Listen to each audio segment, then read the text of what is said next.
Oh iya, yang pertama program itu kan gini, kita akan menceritakan realokasi anggaran. Ada 5 triliun lebih, ada realokasi anggaran.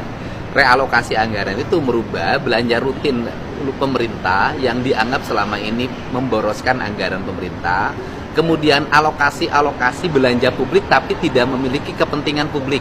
Misalnya di dunia pendidikan, ada belanja 700 miliar lebih untuk TIK. Sedangkan yang dibutuhkan oleh dunia pendidikan adalah ruang kelas baru, sehingga anggaran itu digeserkan menjadi ruang kelas baru.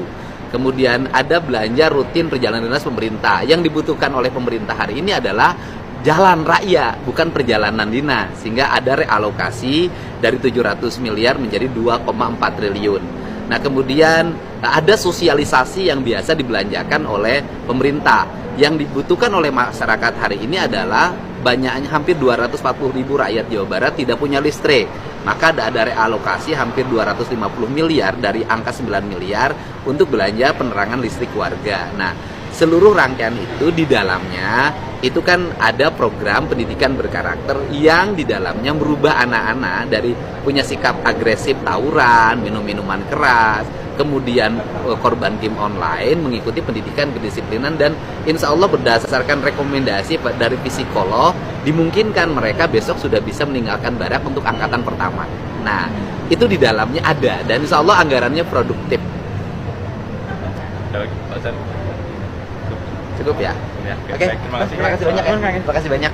Ya. Kang Deddy Mulyadi alias KDM geruduk KPK. Ini emang agak lain, ini gubernur gue ini. Agak lain ini Bapak Aing emang. Salam APBN, ambil positif, buang negatif. Biasanya para pejabat itu menghindari KPK. Lah ini gubernur Jawa Barat, buset, nyamperin. Kang Deddy, ini udah kejauhan Kang Deddy, beneran kejauhan Kang Deddy. Semoga Kang Deddy dan keluarga selalu dilindungi sama Allah, sama Tuhan. Kita ini hidup di negara, kalau ada orang jujur, orang tulus, orang baik, itu malah malah dicecer gitu. Gua nggak tahu mau sampai kapan ngontenin Kang Deddy Mulyadi, karena isi FYP gua itu isinya cuman gubernur Jawa Barat, cuman Kang Deddy Mulyadi isinya. Gua pribadi itu sampai lupa program-program pemerintahan, program-program Pak Prabowo sebagai presiden, program pejabat-pejabat lain waktu kampanye itu apa aja, gua lupa. Ini kalau konsepnya begini, ya jelas makin jelas kenapa Kang Deddy Mulyadi makin banyak gak ada yang suka, makin banyak makin banyak dikritik, makin banyak dijauhi pejabat-pejabat besar, makin ini, makin itu. Aduh, ini nih penyebabnya yang kayak gini-gini nih Kang Deddy. Masalahnya pejabat-pejabat Indonesia itu kurang menyukai adanya kejujuran dan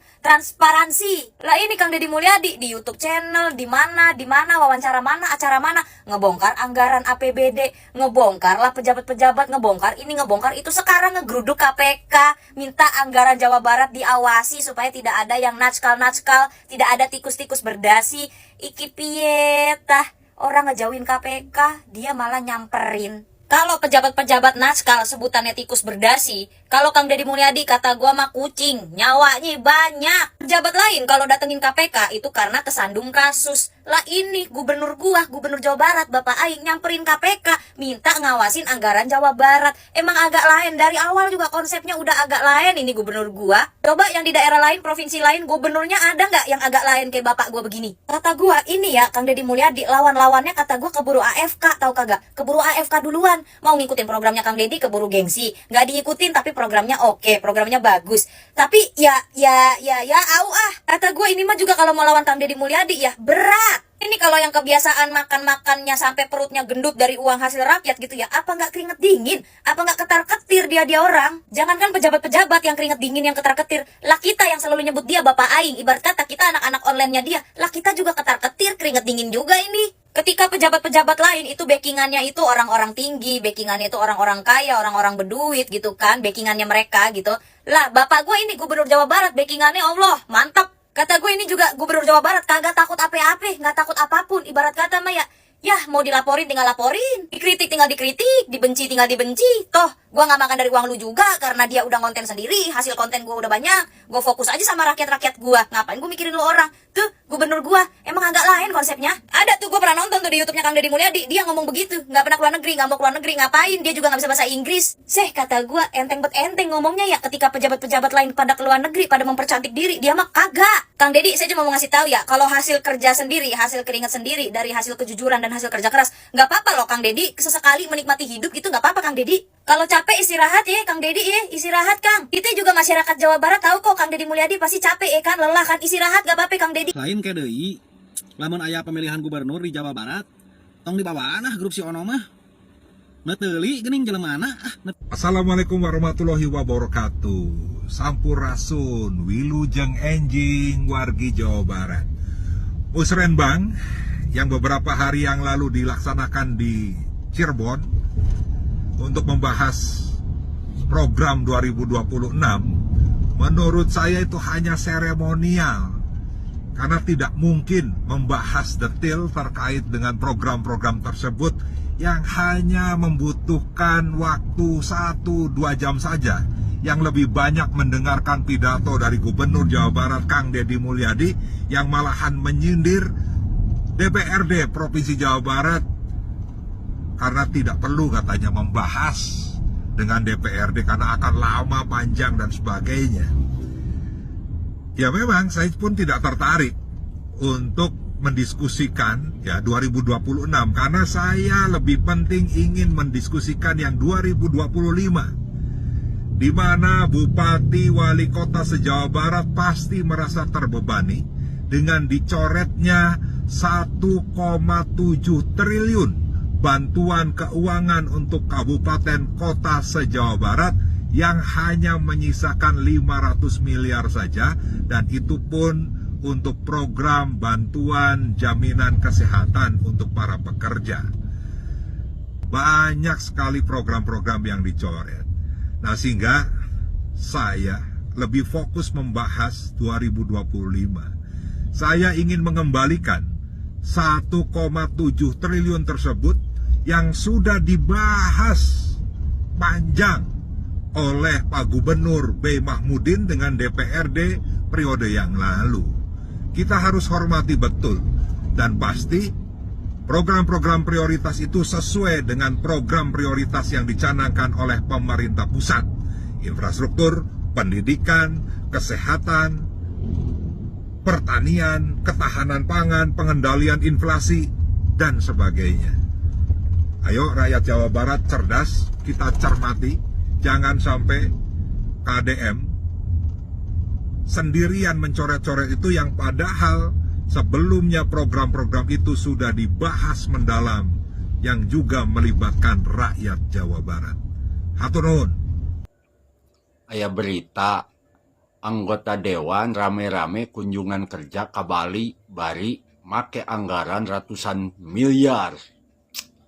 Aduh, di marana hatena eta kumaha rarasaana anggota dewan di tengah hutang BPJS zaman RK 300 miliar, hutang Masjid Al-Jabar ratusan miliar, masih keneh tega eta hayang piknik dibiayaan ku negara anggota dewan. Da moal hayah hasilna kalah kumaha gelah kunjungan kerja teh alasan hayang ulin mah dibiayaan ku negara. Nah pedah masyarakat karurang piknik diwakilan ku anggota dewan piknikna. Ampun ya anggota dewan, Mang Ono teh era Mang Ono apan anak buah Mang Ono basa eta nanyakeun BPJS zaman RK nu 300M. Ayeuna geus we daripada dipake jalan-jalan mah pake mayar BPJS atuh. Teu baroga pikiran pisan. Aneh ya anggota dewan ngawakilan masyarakat, ngawakilan cucunguk. Dan masyarakat mah teu ngarasa kawakilan sama sekali. Aneh, ayeuna barudak mana lurut, orang tua mana lurut, cek KDM ulas staditur harente sakola. Nah, anggota dewan bari hayang dipangbayarkeun piknik ge. Pira ulin lah kalah kumaha ge ulin da stadi ieu teh kunjungan kerja teh. Parah. Oke. Deddy Mulyadi mendatangi gedung Merah Putih, gedung KPK. Mungkin kalau untuk orang pembenci dia akan mengatakan, ya itulah pencitraan. Dia ingin dicitrakan bahwa dirinya itu anti korupsi, pemimpin yang jujur. Itu buat orang yang benci pada Deddy Mulyadi. Tetapi untuk orang-orang yang pemahamannya naik level ataupun up level, ini akan melihat dari sudut pandang yang berbeda. dia akan melihat ini orang memang ahli strategi perang. Salah satunya buku yang pernah saya baca adalah buku The Art of War. The Art of War ataupun Seni dalam Berperang, yaitu yang menciptakannya adalah Sun Tzu. Siapa sih Sun Tzu ini? Sun Tzu adalah seorang jenderal dari Cina sana. Kita perhatikan datangnya Deddy Mulyadi ke KPK, ini adalah bagian daripada strategi perang Cina kuno. Pelajari strategi perang apa sih yang dipakai Deddy Mulyadi ini? Ayo kita sama-sama simak dari buku The Art of War. Yaitu apa? Di chapter 6 dalam buku itu dengan subjudulnya itu Weak Point and Strong, yaitu bahwasanya serang titik lemah, hindari kekuatan lawan. Serang titik lemah, hindari kekuatan lawan. Masuk dulu ke poin selanjutnya dalam buku ini, yaitu apa? Kemenangan terbaik adalah menaklukkan musuh tanpa bertempur. Asik gak tuh? Kemenangan terbaik adalah menaklukkan musuh tanpa bertempur. Yuk, kita masuk. Apa sih kelemahan daripada orang-orang yang menyerang Deddy Mulyadi? Satu, mereka itu terafiliasi dengan para koruptor, ataupun mereka yang merasa terganggu dengan kebijakan-kebijakan terobosan-terobosan Deddy Mulyadi selama ini, yang mana kita sudah mencium, kita pun netizen sudah cium, orang-orang yang nyerang-nyerang Deddy Mulyadi ini orang-orang yang periuk nasinya ataupun jatah-jatah dari yang kesempatan untuk korupsinya itu terganggu. Hanya dia datang ke KPK. Tujuannya untuk apa? Tujuannya untuk poin yang kedua, ya kan? Yaitu apa? Kemenangan terbaik adalah menaklukkan musuh tanpa bertempur. Artinya, oke, lu semua serang gue dan gue tahu kelemahan lu ada di tindakan korupnya itu. Lu serang gue, hadapi dulu KPK. Ini namanya The Art of War ataupun seni dalam berperang. Deddy Mulyadi nggak usah susah-susah mengkantor ataupun melawan orang-orang ini. Cukup aja dia datengin KPK, ya kan? Ini lawan-lawannya langsung lihat, buset, Deddy Mulyadi datengin KPK nih. Berarti lawan gua sekarang jangan dulu Deddy Mulyadi, KPK dulu, ya kan? Dalam buku selanjutnya yaitu ini beda, bukan Sun Tzu ataupun ini adalah Sun Bin. Nah, sama, ini juga adalah ahli strategi perang dari Tiongkok kuno ataupun dari Cina kuno. Menyerang saat lawan tidak siap, muncul di tempat yang tak terduga. Cocok nggak? Cocok banget nih, ya kan? Menyerang saat, ya apa? Saya baca ulang ya. Menyerang saat lawan tidak siap. Nah, muncul di tempat yang tak terduga. Muncul di tempat apa itu? Ya di KPK. Datengin itu KPK. Ini kejutan banget buat lawan-lawannya. Tiba-tiba ada di KPK aja tuh. Asik gak?